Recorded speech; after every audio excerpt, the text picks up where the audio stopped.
coffee with, and Oh, well, hi guys. I see you got a view of my better side. Oh, it's been a few days, hasn't it? I haven't forgot about you. I'm still having coffee every morning. Man, that's hot and good. We're back on the boat. We're back on the boat, and we're working on the project, and we're working through they're not issues, they're opportunities. Because you got to be positive about everything. Otherwise, you can just get bogged down. So, so far we took off the old chart plotter, the old hummingbird, depth finder up top, and we've kind of made a game plan on where we're putting the new chart plotter and how we're going to wire things up there. It's not the most beautiful setup, but I think it's going to work for us. It's going to really open up that dash area and make things easy to see. We'll have great unobstructed view. I think I'm most excited about that, and having a chart plotter just to our right. We'll have our jog pad right in front of us. If we don't want to reach over, we just want to do things down below us, we'll have good visibility of our gauges. So I'm so excited about that. We're getting the old stuff off the boat. I'm crawling around in the engine bay right now. We just disconnected Terry, the Terrifying Turbines control module over there, and I'm chasing the wires. I pulled them out of a cabinet, snipping zip ties, and I think so far we're on zip tie number 198, because in a marine environment and in a lot of other environments, you need to make sure things are secured, out of the way. I think the ABYC, American Boat Yacht Council, says how often you have to zip tie things. I'm sure before this is over with, I will look it up and get in compliance. But so we're doing math, we're doing all the other boat stuff, and we're charging the batteries right now, getting them ready to go in. We're gonna order some breakers and mount them just behind this bulkhead wall, which will make things safer on the boat. It'll bring us in compliance with ABYC. You're supposed to have a circuit breaker no more than 7 feet of when it comes inside of the boat. And we're gonna get that done. We may need to replace some of our wiring that isn't necessarily bad, but we want to be more in code, especially since we're putting a larger inverter on. But we're gonna do some safety margins there to make sure that we don't go over the rated, well, any wires that go through an engine bay have to be derated. I think the formula is 25%. It might be as high as 35. Don't quote me on that. So you have to account for that with any wires that go adjacent to an engine compartment. Not that our engine compartment gets warm at all. These little 3-cylinder diesels, besides being very miserly on fuel, they don't generate a lot of heat. So the wiring I'm not that worried about. We're gonna go in, we're gonna be in compliance though. We're chasing Terry's wires back. It'll go down in this. I've been doing boat yoga this morning. Just told Riley a few minutes ago. By the time all this is over with, I'm really probably going to be sore. Just because I haven't worked out a lot lately. Wanted to come to you and talk to you about a couple of things real quick.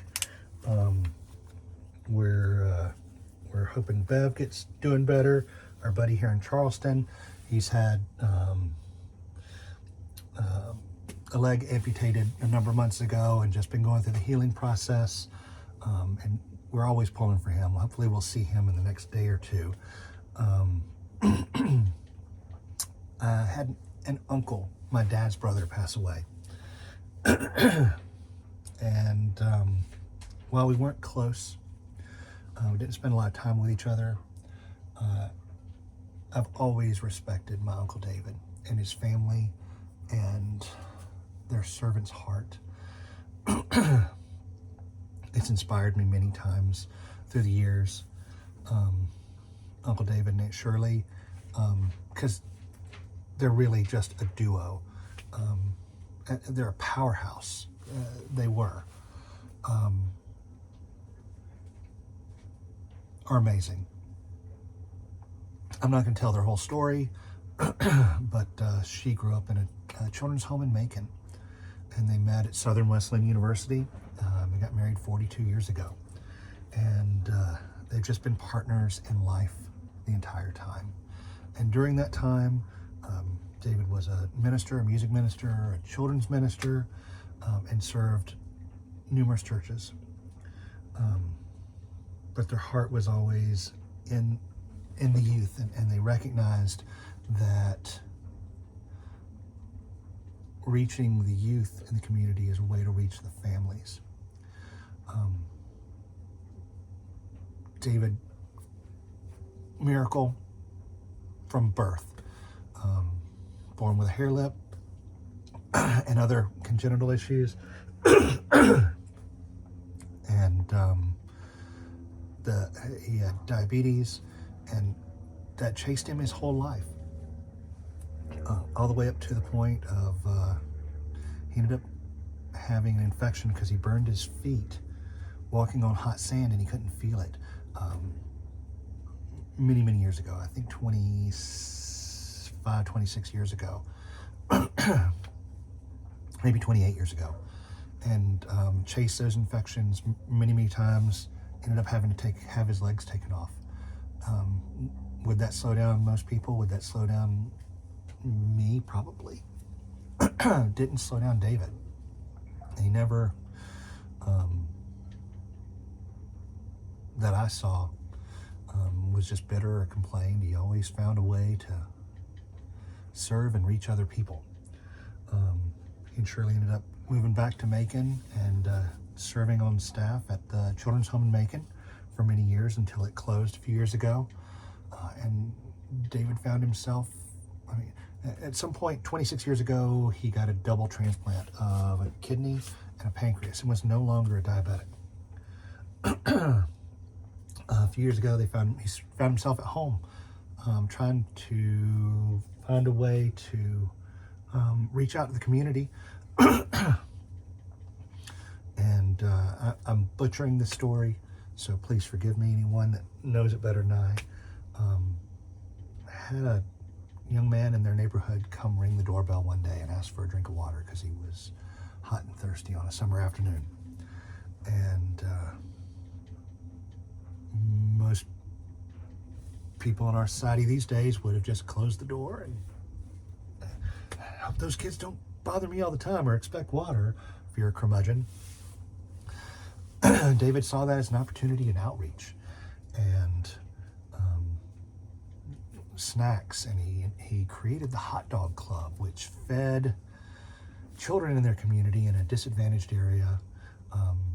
Started on Friday afternoons, a hot dog dinner and a snack to fortify them when they may have not necessarily had a meal at home that night. And that grew into snacks every afternoon and supporting those families with their needs. Acts of service as were commanded in the Bible. My aunt and uncle have been faithful servants. So he's had some additional health complications the last several months, and had a heart attack last week, and has passed. But his living, where most people would just lay down and die, has inspired so many people. And that's his legacy. That's the legacy that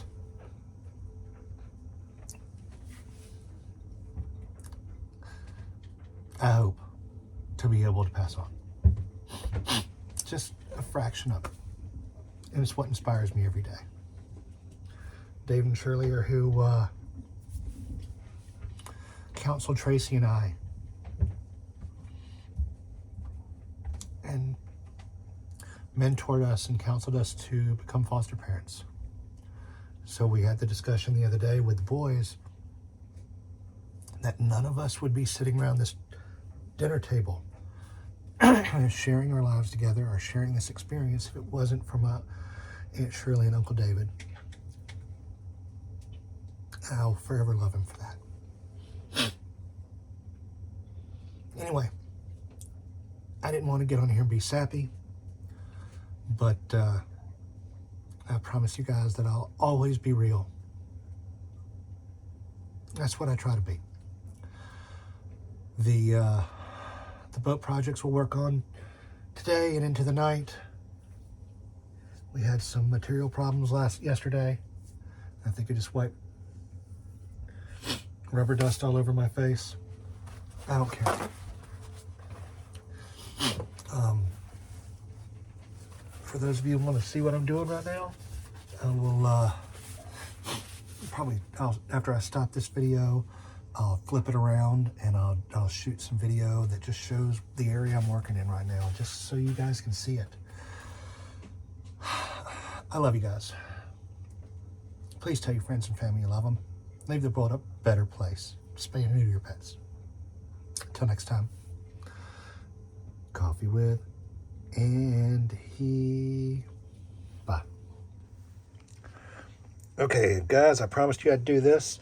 One of the things I'm doing today is this is the alternator. It's a 120 amp alternator on this, and it's temperature controlled through the ample power, which is an old school voltage regulator.